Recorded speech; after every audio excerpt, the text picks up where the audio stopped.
Hola a todas y a todos nuevamente, ¿cómo están? Nos reencontramos para retomar la cursada, ahora ya en la recta final, iniciando la segunda parte del cuatrimestre. Damos inicio a la unidad 2, en donde vamos a estar a lo largo de toda la unidad viendo distintos tipos de organizaciones, ¿sí? Con un enfoque bastante orientado a analizar lo que son las organizaciones del campo asociativo, ¿sí? Pero esta clase está compuesta por dos partes, ¿sí? En esta primera, que es bien introductoria, lo que es importante desarrollar a nivel conceptual es qué son las instituciones y qué son las organizaciones. ¿Qué es esto de la dinámica entre lo instituido y lo instituyente? ¿Sí? Y por último vamos a ver una clasificación en relación a distintos tipos de organizaciones, ¿sí? Para luego meternos en este sector del campo asociativo. Para la primera parte de esta clase, ¿sí? La que vamos a desarrollar ahora, tengan bien presente que el texto que deben leer, igual lo voy a indicar en el escrito de la clase, es el texto de Leonardo Schwarzstein, Psicología Social de las Organizaciones, ¿sí? Una parte del capítulo 1, ¿sí? Lo voy a indicar igual bien en la clase, pero para que sepan que esta explicación conceptual de instituciones y organizaciones y la dinámica de instituido e instituyente, que a priori puede parecer un poquito compleja, la van a poder profundizar y terminar de comprender en ese texto. Bien, entonces como objetivos de esta primera parte vamos a diferenciar esto de instituciones y organizaciones, ¿sí? Pensar cómo las instituciones y las organizaciones también producen sujetos, producen personas y al mismo tiempo estas producen aquellas. Reflexionar cómo podemos ser transformadores en las organizaciones donde que estén orientando, en donde ustedes se inserten profesionalmente o intervengan de alguna manera en su actividad, y también poder observar cómo algunos elementos instituidos, que ahora vamos a ver qué significa esto, se van a oponer a ese intento de transformación. Y por último, ver esta diferencia entre organizaciones del ámbito público, del ámbito privado, y dentro de este último poder diferenciar organizaciones lucrativas y organizaciones no lucrativas, ¿sí? Entonces, lo primero que hay que decir es que existe como una confusión generalizada entre lo que es institución y lo que es organización. Incluso nosotras mismas en el transcurso de la materia a veces nos referimos a una y estamos hablando de la otra, pero la idea es que hoy podamos, aunque sea a nivel conceptual, tener muy clara cuál es la diferencia entre estos conceptos, ¿sí? Muchas veces, como ponemos ahí, se utilizan como sinónimos, ¿sí? Entonces, para empezar, ¿qué son las instituciones? ¿Sí? Vamos a pasar a la próxima. Las instituciones, según Leonardo Schwarzstein, que lo van a ver en el texto, es un concepto abstracto, ¿sí? ¿Y a qué se refiere? A normativas, ya sean jurídicas o culturales, ¿sí? Formadas por creencias, por leyes, por valores, ideas o pensamientos colectivos, ¿sí? Que van a determinar las formas de intercambio social o de interacción social, ¿sí? Lo que hacen las instituciones es proponer o determinar o condicionar un orden, ¿sí? Es decir, lo legitiman y otorgan valores cuyos significados quedan fijados en las personas, ¿sí? Toda esta explicación, que por ahí suena un poco compleja, la van a poder comprender si pensamos en ejemplos, ¿sí? ¿Qué son las instituciones entonces? Por ejemplo, es la educación, el trabajo, la sexualidad, la religión, la vejez, el matrimonio, ¿sí? El tiempo libre, ¿sí? Como grandes conceptos, ¿sí? Abstractos, que algunas por supuesto están bien establecidas en normas jurídicas, otras son más del ámbito de lo cultural, ¿sí? Ahora vamos a seguir para que se termine de comprender esto. Básicamente lo que hacen las instituciones es definir lo establecido en un momento histórico y también en un momento social y geográfico, ¿sí? Se relacionan, por supuesto, con el Estado, que es el espacio, digamos, desde donde se hacen las leyes, y estas instituciones están presentes permanentemente en los grupos y en las organizaciones, ¿sí? Ahora vamos a ver otro ejemplo para terminar de bajar a tierra esto. Un ejemplo de institución es la salud, ¿sí? ¿Y qué hacen también las instituciones? Es definir roles institucionales, ¿sí? En la salud, ¿cuáles son? Por ejemplo, el médico y el paciente, ¿sí? Y también lo que hacen las instituciones es definir modos instituidos de su desempeño, ¿sí? De estos roles. En términos generales, siempre, digamos, corre la creencia cultural de que el médico es quien sabe y el paciente viene o va, digamos, a que lo curen, ¿sí? Desde un lugar como un sujeto pasivo, ¿sí? Lo mismo podemos pensar en la institución educación, ¿sí? En donde los roles puede ser el maestro, la maestra, que es quien sabe, y el estudiante o la estudiante desde un lugar pasivo, que es el que viene como una tabula rasa a que lo llenen de contenido, ¿no? Por otra parte, entonces, ¿qué son las organizaciones? Es esta concreción material de las instituciones, ¿sí? Son los establecimientos y van a plasmar este orden social que prescriben las instituciones, ¿sí? Y por supuesto que las organizaciones pueden estar atravesadas por más de una institución, por varias instituciones, ¿sí? Que determinan de alguna manera verticalmente aspectos de esas interacciones sociales, ¿sí? Que se dan en las organizaciones. Como ejemplo, ¿cuáles podemos pensar? El hospital, la escuela, el juzgado, la iglesia, el club, la biblioteca popular, ¿sí? Son los establecimientos, las organizaciones.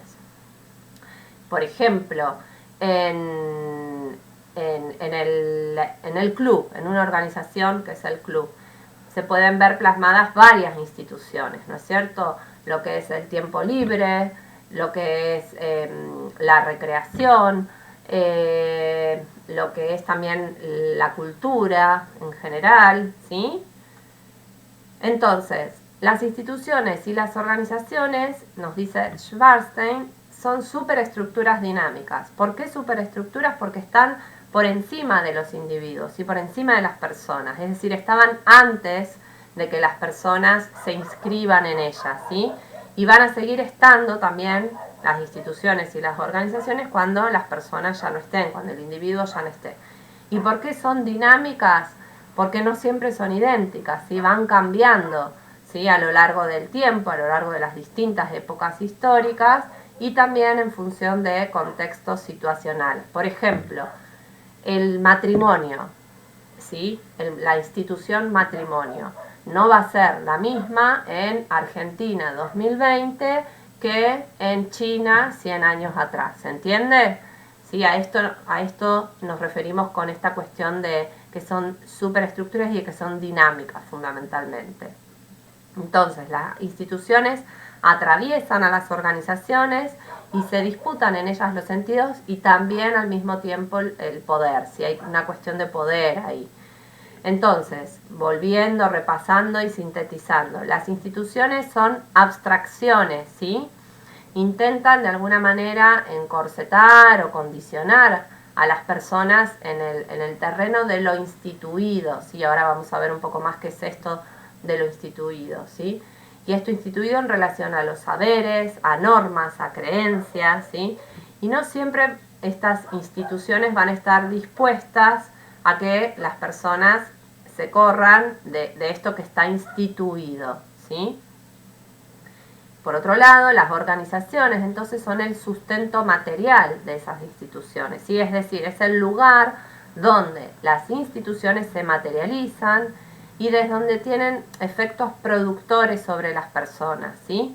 Es decir, mediatizan de alguna manera, vinculan a las instituciones con las personas o los individuos.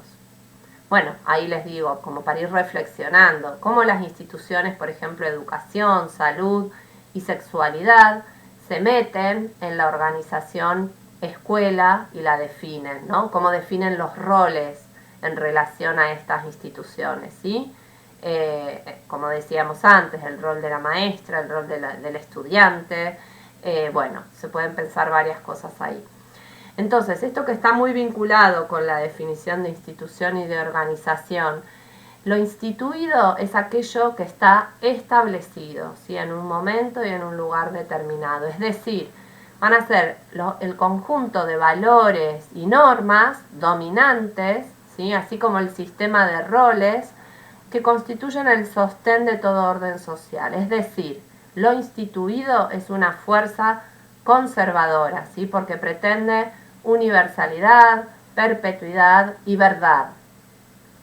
Y por otro lado, ¿qué es lo instituyente?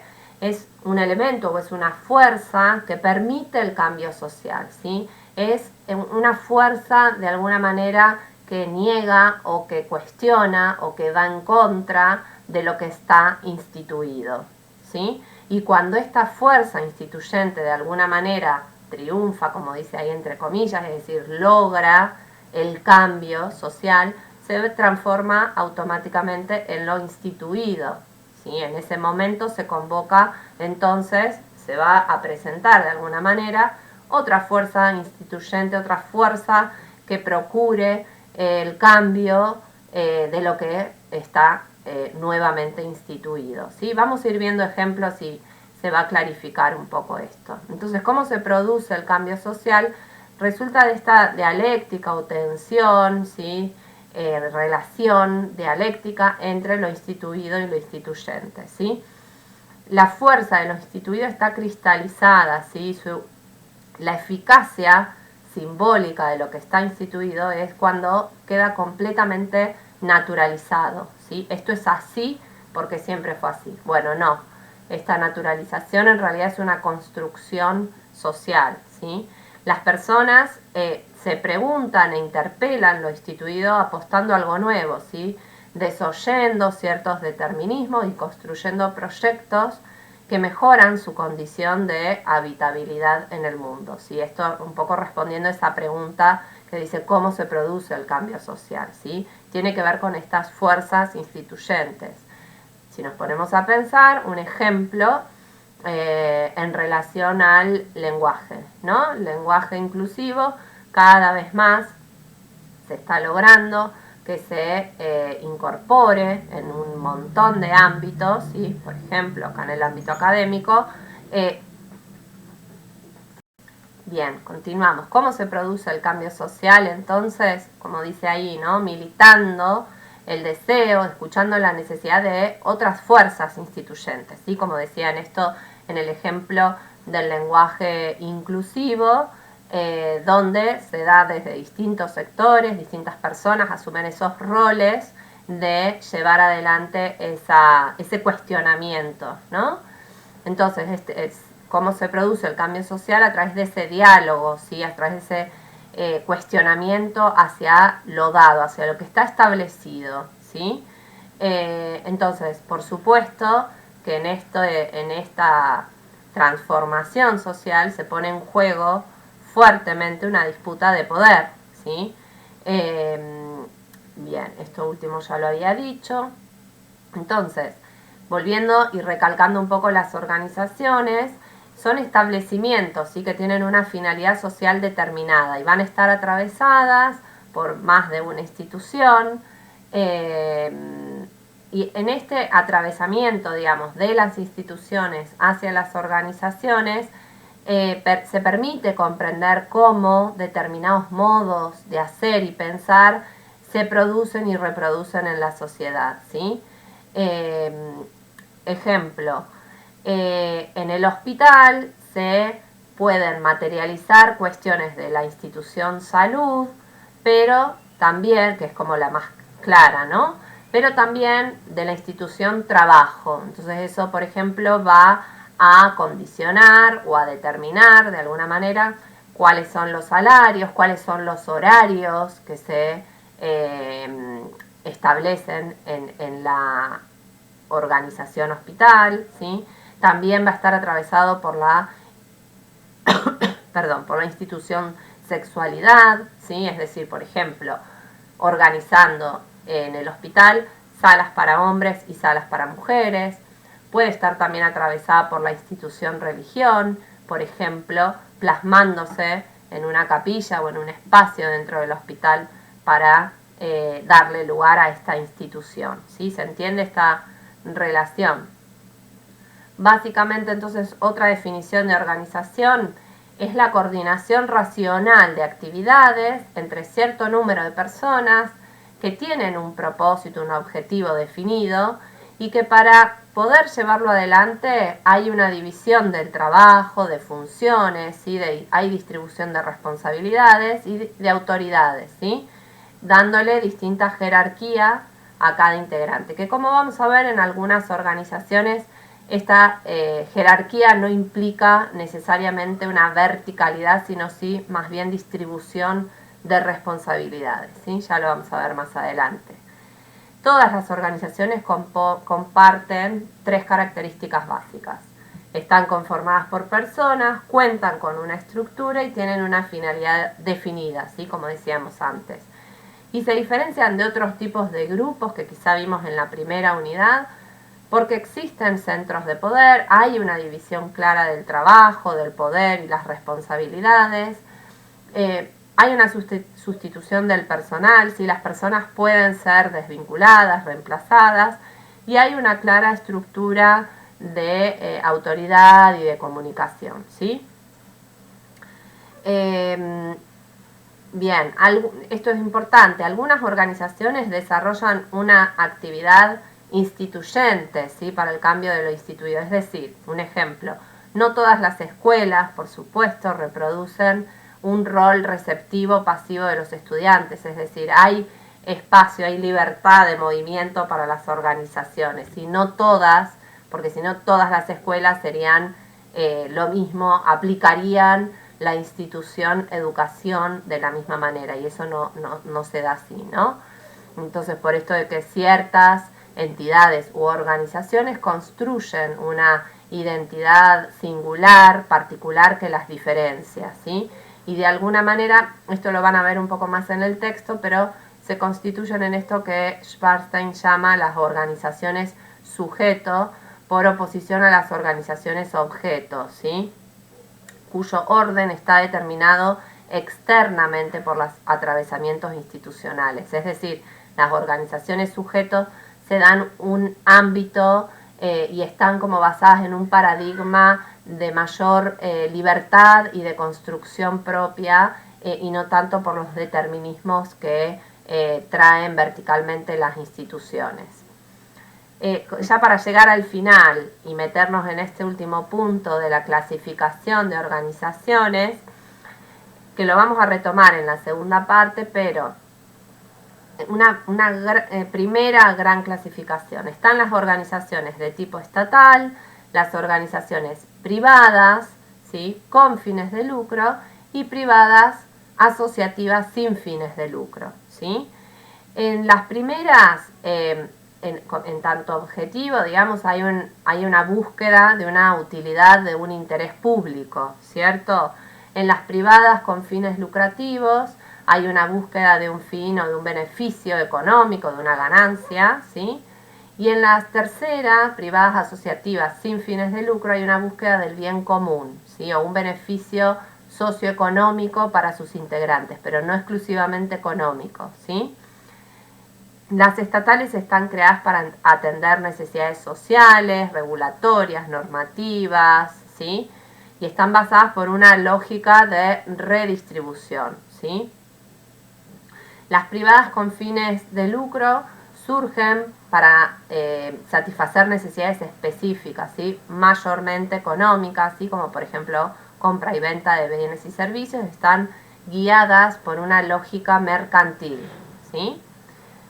Las privadas asociativas sin fines de lucro surgen para satisfacer necesidades específicas, fundamentalmente de tipo social, cultural y educativa, ¿sí?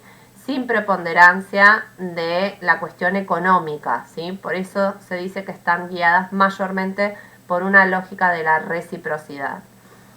El origen de los recursos de las organizaciones estatales es principalmente en el presupuesto público, ¿sí? Es decir, son organizaciones de propiedad estatal. El origen de los recursos en las privadas con fines de lucro es principalmente, son recursos principalmente privados, y hay una propiedad individual. Y el origen de los recursos de las organizaciones privadas, asociativas sin fines de lucro es principalmente privado, pero a diferencia de las otras, son de propiedad colectiva, ¿sí? Eso es importante, la diferencia. En las estatales, bueno, la viabilidad, digamos, está basada en el grado de cumplimiento con la sociedad, ¿sí? Es el Estado. En las privadas con fines de lucro, su viabilidad va a estar basada en ingresos, ¿sí? En la generación de ingresos mayores a los costos. Y en las privadas asociativas sin fines de lucro, la viabilidad va a estar basada en el cumplimiento de sus objetivos sociales, culturales y económicos, ¿sí? Pero principalmente sociales y culturales. Lo que pasa es que muchas veces esos objetivos sociales y culturales se van a poder cumplir en la medida que la cuestión económica esté bien llevada, ¿no? Que cumpla con las necesidades de la organización. Por último, en las estatales hay una racionalidad vertical, ¿sí? Se rigen por la burocracia, ¿sí? Hay una centralización de las decisiones, ¿sí? Hay una jerarquía muy marcada. En las privadas con fines de lucro puede haber una racionalidad vertical u horizontal, pero básicamente lo importante acá es ver que están guiadas por la competencia, ¿sí? En el mercado. Y las privadas asociativas sin fines de lucro hay una racionalidad horizontal, ¿sí? Generalmente están guiadas por la cooperación.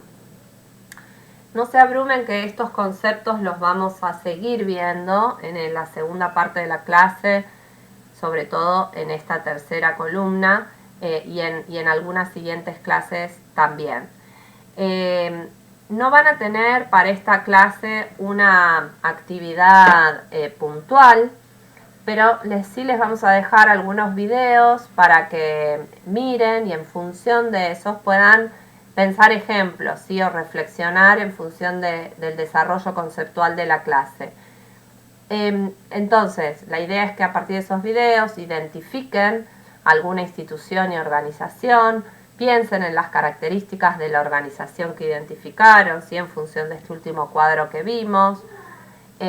Identifiquen cuáles son los elementos instituidos y también intenten descubrir algún elemento o fuerza instituyente y quién está sosteniendo esa fuerza o llevando adelante esa fuerza instituyente, ¿sí? Simplemente como actividad de reflexión que les va a servir para terminar de comprender estos conceptos. Bueno, por el momento nos despedimos, vamos a dejar clarificadas todas las cuestiones en la clase escrita y vamos a quedar a disposición para todas las consultas que surjan. Un abrazo y retomamos en breve con la segunda parte de la clase.